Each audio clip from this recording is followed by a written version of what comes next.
Good morning, Florida lacrosse fans. Lee Roggenberg, Florida Lacrosse News, bringing you morning coffee. Hope everyone had a chance to get out to a game last night. Before we get to any of the scores from last night, we have some sad news to bring. Barron Collier graduate last year, Joey DePascali, hope I have that right, 18 years old, freshman up at Florida State. Played for the Barron Collier lacrosse team, was killed in a car crash over the weekend. Uh, we send our sincerest condolences to the family. There's going to be a moment of silence tonight before the Estero game. And according to what I saw online, there's a visitation tomorrow, 5 p.m. to 8 p.m. at the Fuller Funeral Home in Naples, should you wish to attend. Again, our best wishes to the family. Joey DePascali, car crash over the weekend. Also, before the Weber game on Saturday at home against Kaiser on the men's side, Weber held a ceremony to present the jersey of Saxton Dunlop, the recruit for the first class out of Riverview, who unfortunately passed away from leukemia last year. I believe the number is retired officially. And again, best wishes to the Dunlop family over this period. Okay.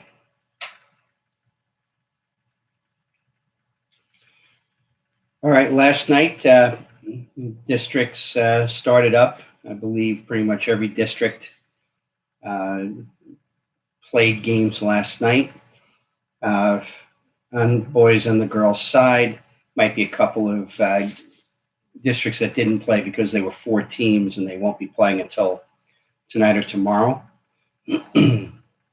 We had, unfortunately, a couple of forfeitures. One, Gainesville forfeiting to Niceville. I suspect that had to do with the nearly 300 miles it would have required Gainesville to play a game that they probably didn't expect to win anyhow. One a little closer to home that I was a little surprised by. It was recorded that Berlin received a forfeit win over Archbishop McCarthy. That is certainly not a district issue. I don't know if it was a COVID one or not.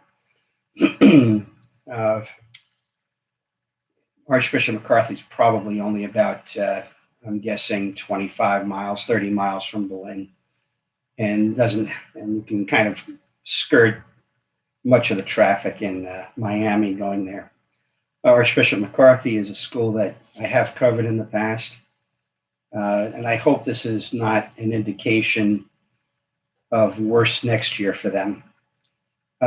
Did also receive notice this morning on the Twitter threads that Alonzo girls, they had to give up their season. They had a COVID issue on the team. You kind of felt that at some point someone was going to miss playoffs solely because of COVID. There might be a couple of others out there I don't know about right now.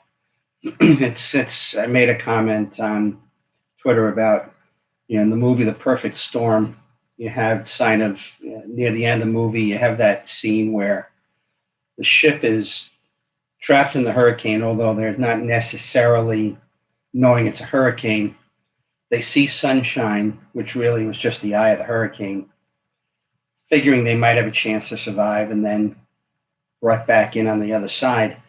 And that's kind of what COVID has done in the lacrosse world. You kind of think that you're seeing the sunshine at the end of the rainbow, and then a couple of things crop up, and that's it for the season. So, sorry over the Alonzo girls for missing their particular district game too. Some of the closer games, Warrenstein games in the first round.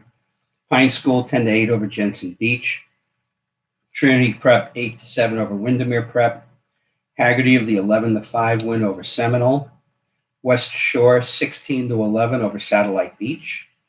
Tampa Catholic 4-3 over Wesley Chapel. Atlantic Coast 6-5 over Sandalwood. I'm not sure, but if that's Atlantic Coast's first win ever in a district game, congratulations.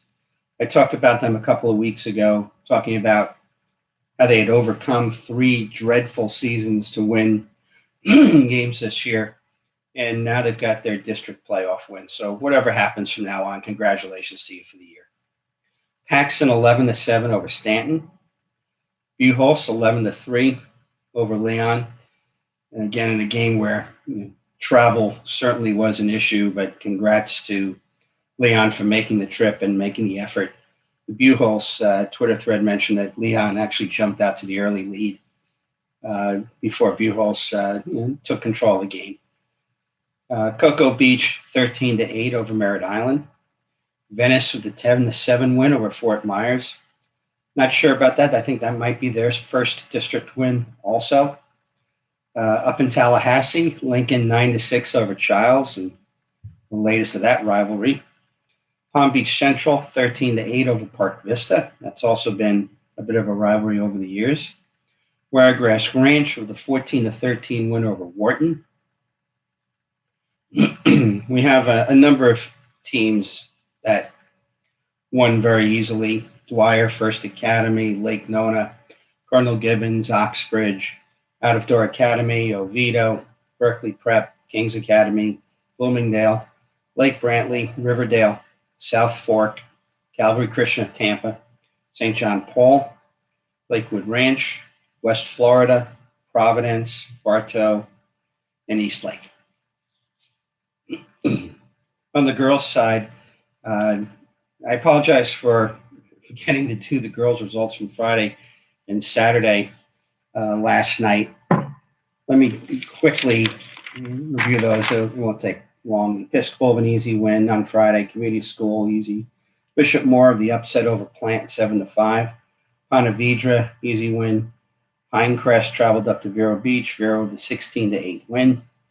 Lake Highland Park really took it to Newsom in a top 15 matchup, just kind of showing just how good Lake Highland Prep is this year.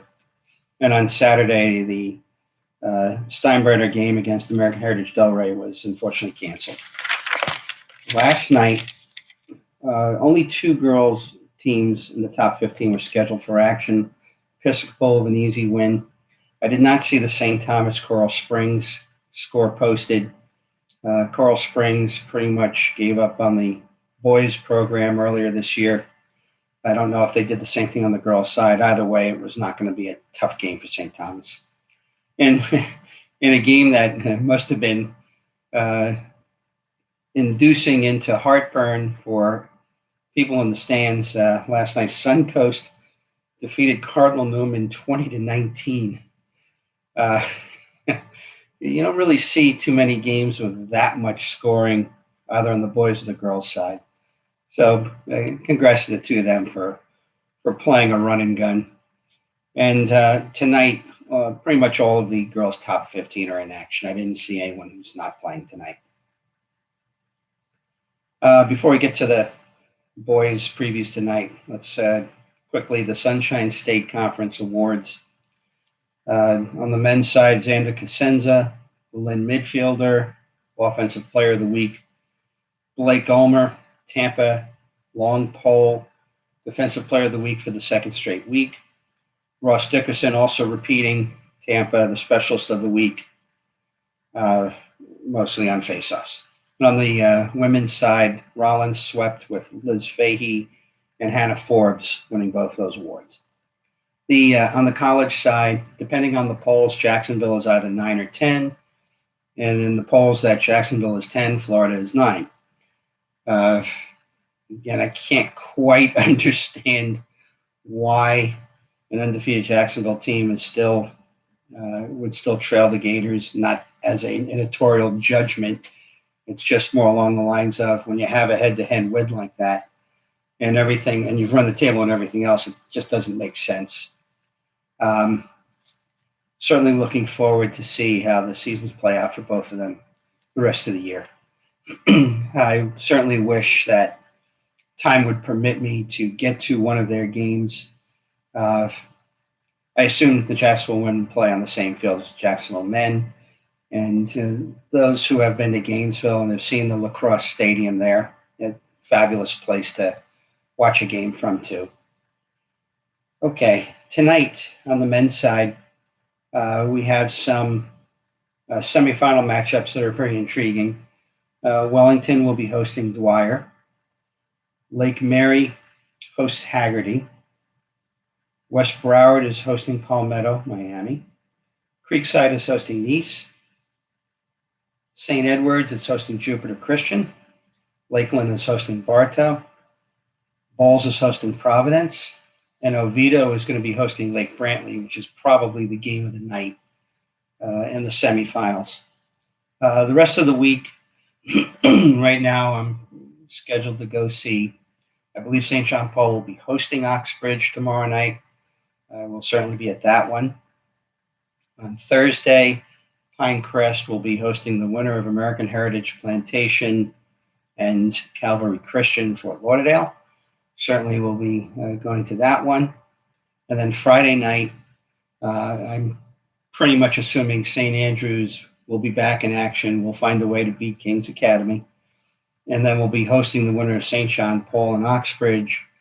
To be fair, readers who've kind of read between the lines lately realize I'm kind of hoping to see St. Andrews and St. John Paul hook up in the finals. This is not to take anything away from Oxbridge and Coach Ross and the program. It's just that St. John Paul and St. Andrews have not played this year. Oxbridge did give St. Andrews a 1-goal game, so they're certainly capable of doing that should the injuries be okay.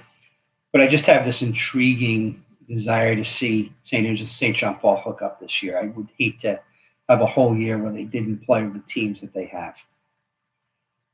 Just wanted to say also, those who are looking for scores, obviously I'm monitoring multiple things at once. I'm monitoring Max Prep's scoreboard.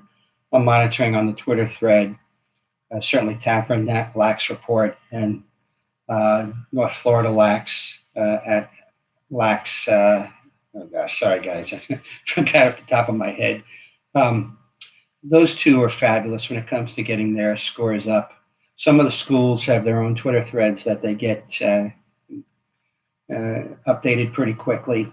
But Tampa Lax Report and North Florida are two fabulous sources also for scores, and they do have them quicker than I do. And just want to let you know, Lax Orlando, I don't think has really done much yet on the scores. Lacrosse in Naples is a little, it's a place I also check, but isn't quite fast either. But there are places you can find. And I just want to shout out to them. I don't want people to think that I do this by myself. I don't have the time to get to all of them.